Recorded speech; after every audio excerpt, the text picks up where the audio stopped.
Hi, good morning. Yes, I have this little, I don't even know what it is, this little sliding thing that covers up my camera. And all I was seeing was black. I thought, what's that? I had it shut. So anyway, how are you today? I am so glad to be here. Let's see, Miss Kathy is there and Lisa. Lisa, I have to tell you, that was the most beautiful picture of you and your daughter. Oh my gosh. And we were just on our cruise last year, actually last year, we were on the cruise. And I got to meet Lisa and her precious daughter. Oh my gosh, she is just beautiful and such a precious child. Oh my gosh, I would adopt her in a minute. And I know you wouldn't want to, but tell her that she has an extra auntie or something over here because she knows I love her. But that was really awesome. Let's see who else is here this morning. Kansas City in the house. You bet, Kathy. That is great. All right. We are going to be talking about legacy today. And as always, I'd like to give this first minute or two to allow people to get on and check in as to where they are. Lisa's out on the East Coast. Lisa Fredrickson, hey, good morning. Nice to have you on this morning. I am looking forward to our Las Vegas luncheon. We had a great luncheon here in Kansas City last week. It was just so great. We had about 20 ladies. And we even had more than that who had signed up and weren't able to come for various reasons because, you know, life happens and things change. But it was a great time of getting together. And we're only doing those once a quarter here. So I will look forward to the next one in May. But in Vegas, ours is coming up in about a week and a half, and we're also at Maggiano's. So Maggiano's is our place of choice this year for both of the groups, and looking forward to seeing all the gals there. We're doing a little something different, trying it out in Las Vegas, is taking a certain industry or profession and recognizing or highlighting that. So this month, we're highlighting the real estate professional. So inviting people of anything connected, I mean, everybody, we want everybody to come so that we have more people to learn from and to share and network with. But this month, so anybody that's in the real estate industry, whether it's a broker, salesperson, somebody in lending, brokers and the whole financial thing, title companies, even home inspectors, appraisers. So it really opens a big, wide range of possible new people for us to meet. So we're giving that a try, and we'll see how that goes, and might try it out in Kansas City next time. So anyway, let's see. Did anybody else join in for me to say hi to? Not yet. All right. So my friends, I was thinking about legacy. Now, most of the time, okay, I'm going to take my voice down a notch. Billy says, slow down and take the pitch of your voice down. So I'm going to do that. When I'm thinking about legacy, often we think about financially, what kind of, what's going to be in your estate as when you pass. What do you want to leave as a gift for your children, your family? And that's a big consideration and all of that, but that is not what I want to talk about today. It's legacy from a different perspective. When you look up the definition of legacy, it says gift, tradition, birthright, heirloom, estate, and I wrote these down, but it seems like there was one more. I must not have written it down for a particular reason, but whatever. Excuse me. So when you think about how is it that you want your family, your children, your nieces and nephews, whoever that may be in your family, how do you want them to remember you? What is the legacy that you want to leave behind? I love it in, I'm going to switch my screen here for a quick second, and I guess you guys will still see me, but I need to read this. In the Bible, in 2 Timothy 1:5, Paul says to Timothy, I am reminded of your sincere faith, a faith that dwelt first in your grandmother Lois and your mother Eunice, and now I'm sure dwells in you. Now, isn't that cool? I mean, just the fact that he would mention that, and that we have such we can make such a difference in the people that we surround ourselves with, for friends as well, just the people that we come in contact with, but also in particular our families. Now, my grandmother, I never knew my grandmother on my mother's side because she passed when my mother was 7.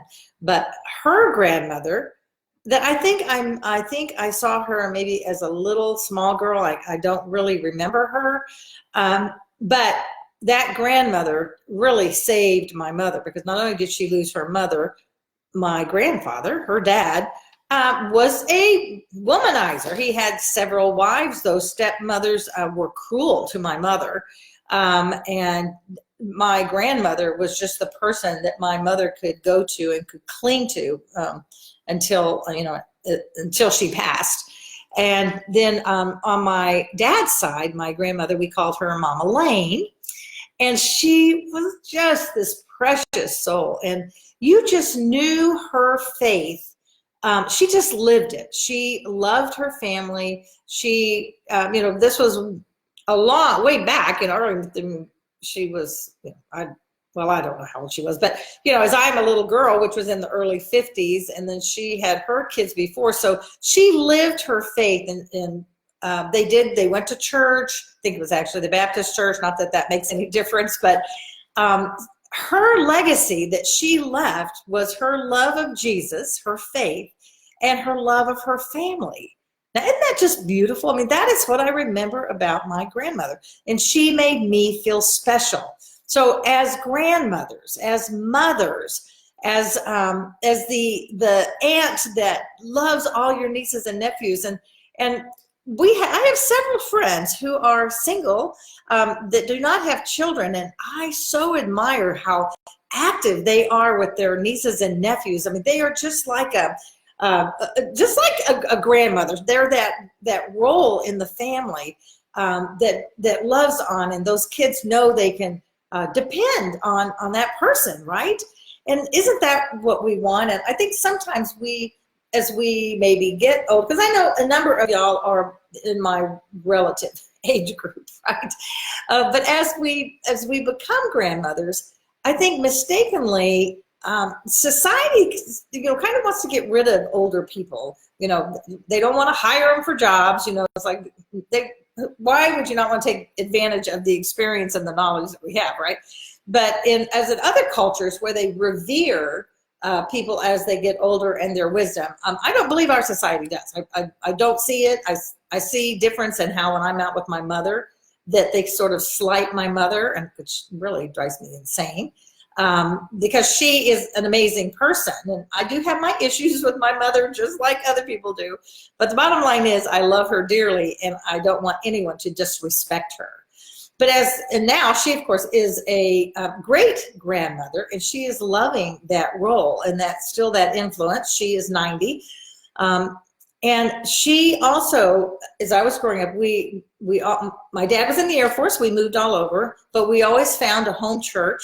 So I always knew that was important. So part of her legacy that she's still living, but that she is, just part of her legacy is the fact that she is a woman of faith. And she really didn't talk about it very much. We went to church and we always said our prayers. And sometimes I think we think that doesn't matter. But the truth is it really, really does matter. Those little things that we just do every day, how we handle our days, make a difference to those that are around us. And I have to tell you, I was with my precious little granddaughter, August Rain, this last week. I got the privilege to go to Tulsa with my daughter-in-law, Emily, and with August Rain, and I got to watch her during the day while Emily had some business meetings.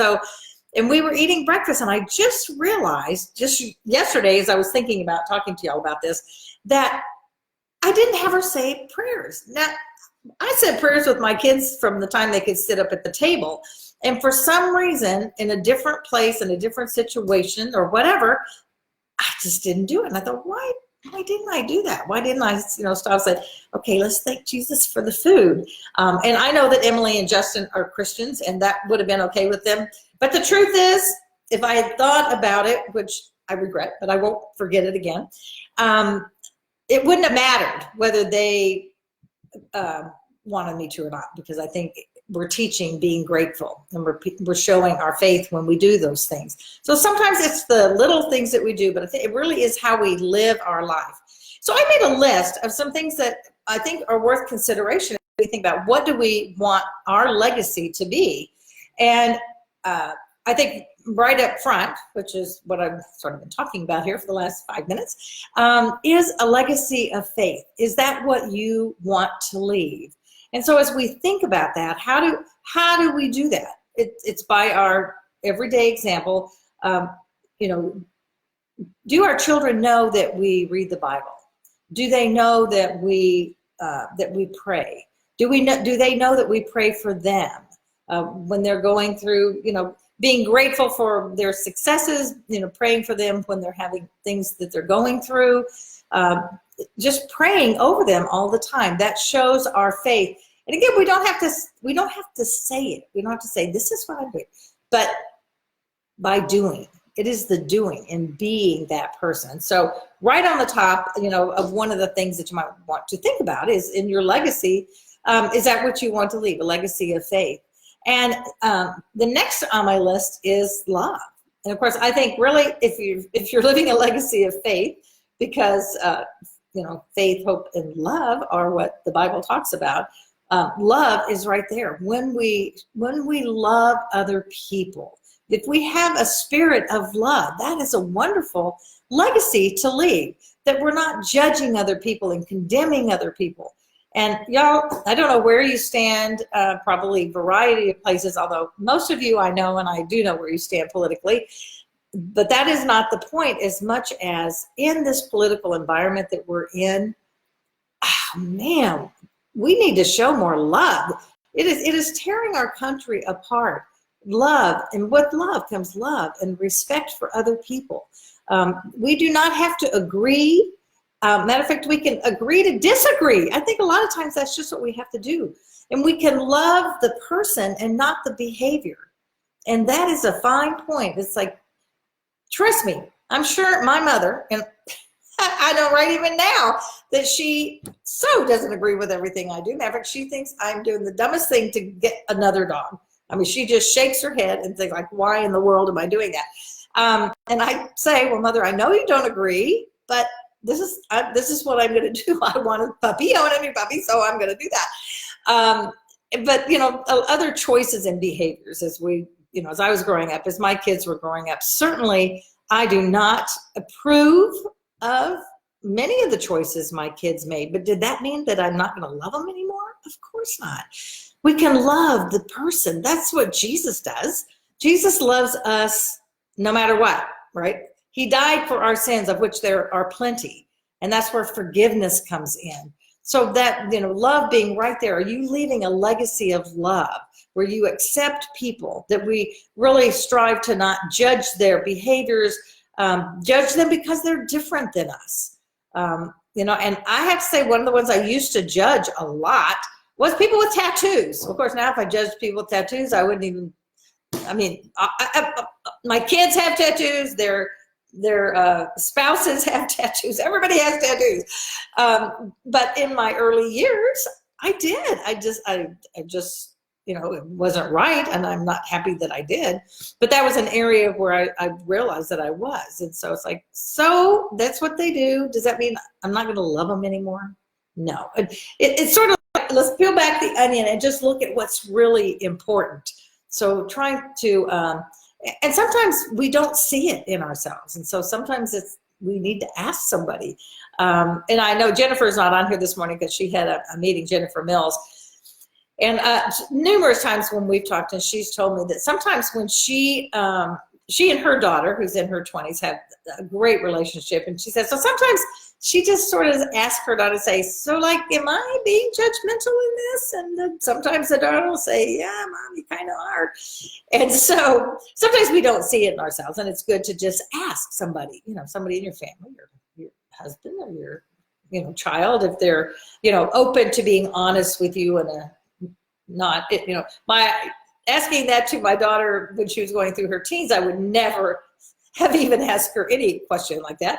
But now, you know, yeah, now I do. I get her opinion on a number of things because she's She's very smart and she's very wise in a lot of areas, and she actually has a lot more a different kind of sense than I do, because she's experienced a lot more things than I have. So sometimes I do go and ask her, especially about things that I just don't get it. I just don't understand, like, where are they coming from on this, right? So, so that's the love part. So if we talk about, we want to leave a legacy of faith, we want to leave a legacy of love, true love and not judgment. And how we react, I'm going to go back one more time to the political thing. How we react, whoever you support is great, but you don't have to hate the other people. And again, I hate a lot of the behavior, but really, we are not to hate others. And I believe, and I'm going to put myself out there and just say that I think if we as Christians would show more love and acceptance, I think it would go a long way. I mean, I think we could change the world, because we as Christians often have been as bad as the non-Christians about judging and hurting other people. So again, let's love the person. We don't have to love or accept the behavior or condone it. All right. So also, I was thinking how important it is, a legacy of gratitude. When we're grateful and we say things, as we're going about our day and something happens and your kids hear you say, oh man, I'm so blessed about love, whatever it is, or just being grateful. Oh my gosh, it's such a great day today, whatever. There's no wind, it's not cold, whatever. Just little things, y'all. It doesn't have to be big stuff. I think it's easy to, when some big thing happens and we're grateful, I think we show that. But what about in all the little things that we do every day? Are we being grateful? I'm grateful every time I get a close parking spot, because I don't know why God wants to do that little blessing favor for me, but he always does. 99% of the time I have a front row parking place. Y'all have heard me say that before, and I'm grateful for that. And my kids laugh at me, and my mother just shakes her head. And but it's just one of those things, and so I'm just grateful.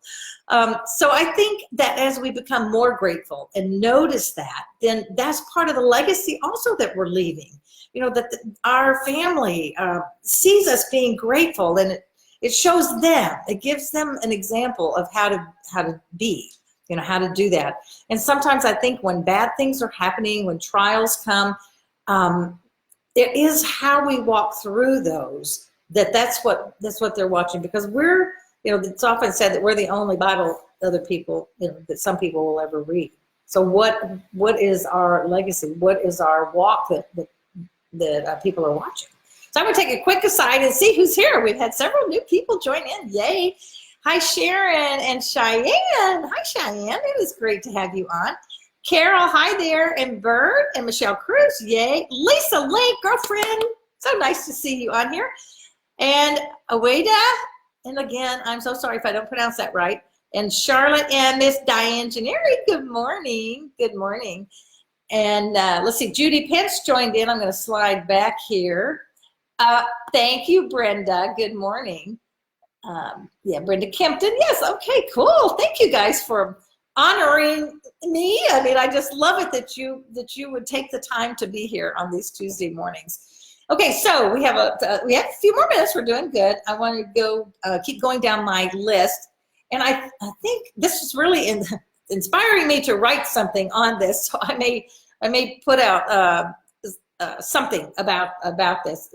To continue on with it, because I think it's something that's really making me think, and so maybe it's doing the same for you. So we talked about faith, and we talked about love, and we talked about gratitude. The next one is, do you want to leave a legacy of truth?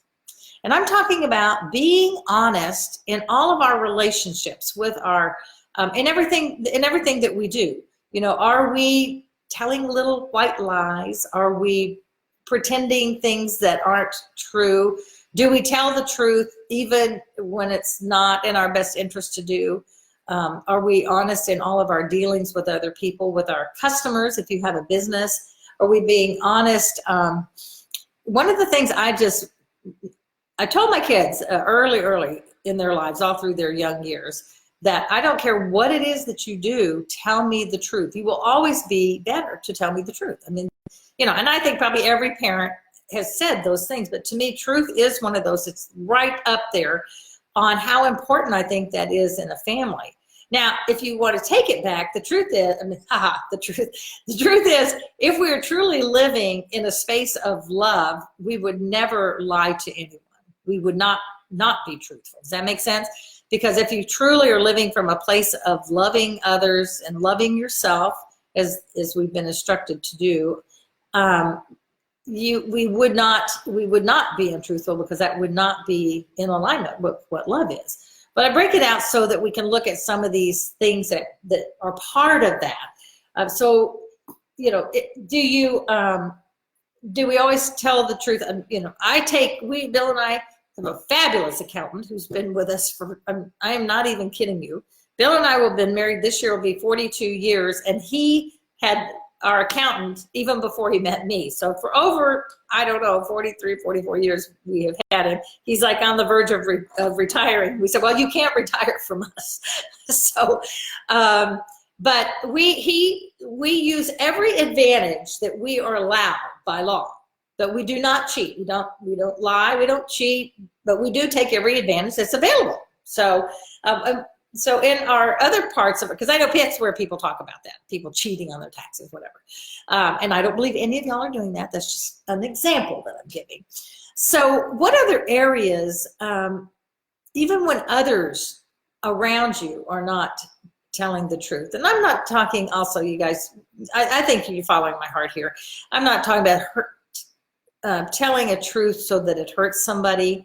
You know, there are always ways that we can, if we need to talk to someone about something, but we should never be doing it to lash out and hurt others. But I'm talking about really the truth of who you are, the truth of, you know, what does your family and your friends, what did they see? That you're always, you're a woman or a man of integrity, and you know, even when other people aren't doing it, you will. So that, to me, that's one of the top ones that I strive for.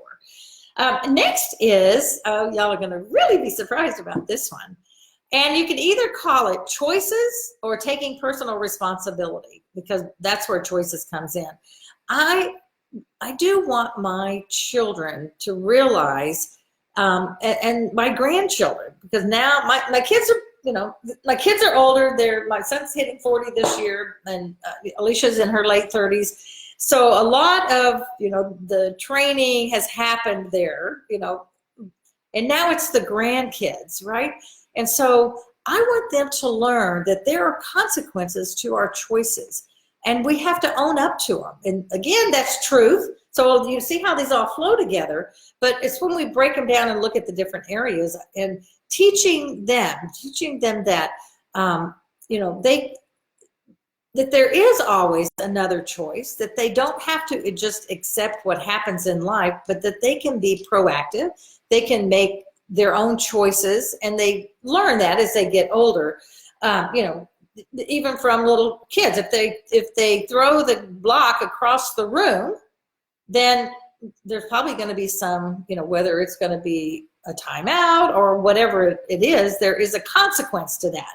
You know, you know, already, this is just too funny. I've forgotten these things from when my kids were little, but Henry did something about several weeks ago, and he did it, and then I said, no, Henry, we don't do that. And then he went, and I think it was a block, because he has a great arm. This kid is an athlete already. And so he picked this up. I think it was a block. And he looked straight at me. I mean, he's not even 2 yet. And he looked straight at me to see what I was going to do if he threw that block. And I said, Henry, no throwing. And he kind of made this little grimace on his face, and then I said, "Here, give me the block." So I gave him an option of something else to do besides throw it. So I think early we do that, teaching our kids and leaving a legacy of personal responsibility. That yes, we all have choices, but there are consequences to their choices, and sometimes they're great, and sometimes they're not. But we have to own up to them. We have to be truthful about them. So. As you're going now through the rest of this week, so think about that, and just decide, kind of look at your life, and because if you're not, maybe there's an area that you want to change. What's great about it is you can, if you don't like where you are right now, make a different choice, right? So again, so what kind of a legacy are you leaving in the points of character? Okay, so are you leaving in what you want is to leave a legacy of faith, of love, of truth and honesty, of gratitude, of personal responsibility and choices. And I think as I was thinking about all those kind of wrapped up in a ball, I thought of two things. If we are living our lives by the golden rule, do unto others as you would have them do unto you, maybe that encompasses all of those. Maybe, okay. And the verse when they asked Jesus, what is the greatest commandment? Love the Lord your God with all your heart and all your soul and all your mind. And then he said in this, the second is likened to it, and he says, love your neighbor as yourself. So love yourself for who God created you to be. Love your neighbor and treat them the way God would treat them. Treat them with love and respect. Doesn't mean we have to be walked on. Doesn't mean we have to do what everybody else thinks we have to do. But loving others is top on that list. So the golden rule and the love the Lord your God, those two things sort of encompass it all. But think about those things and how you want to make that part of your legacy. And y'all been noticing I've been putting the Bible verses, the month of February being the month of love and all, and the greatest love there is Jesus. I went through, and as y'all, if you've noticed, every day there's a Bible verse that I took a picture out of my Bible, and I had been going through it. I have this one in particular. I have several. That's the ones that I do study and all. But this one, it's just so marked up and messy. I'm like, you know what? I'm just going to share these verses. So y'all been seeing those. I'll be sharing the one for today a little bit later. But my Bible, that particular one, is part of my legacy that will go to my children. Because I want them, maybe there'll be a day when they will, or my grandchildren, they'll want to say, well, why was this important to Mimi? Why did she do this? Or what does this mean? Because if they would open up that Bible, and if they only went through all the things that I highlighted, they would know who I am and what I believe in and how important my faith is to me. So think about those things, and what are you leaving for your legacy? Anybody else that got on, let me say good morning. Hi, Larry, good morning. So I hope you guys will go out and have a fabulous week. And, as I always say, life is not a matter of chance. It's a matter of choice. Isn't that wonderful? Y'all, as I was thinking the other day, I sometimes wonder, why is that so important to me? And I really do believe it was because growing up in the strict family situation that I had, I really did not believe I had any choices. My mother always told me I was rebellious. I was definitely a strong-willed child. Like, haha, big surprise. Kathy, I can't remember my bank, whatever ones I am. I know in the disc that I'm a DI. I mean, so I'm strong, and I have opinions, and that's okay, because that is how God made me to be. So now I've learned how to work within my strengths. And having a choice, and that's what I want y'all to know. No matter what's going on in your life, whatever's gone on in the past, you get to choose every day what your life is going to be. How are you going to live it? What legacy are you going to live? So, my friends, life is not a matter of chance, it's a matter of choice. So go out, make it a fabulous week, and decide, what do you want your legacy to be, and are you walking it right now? All right, thanks so much. You're awesome. Thank you for being here. Bye.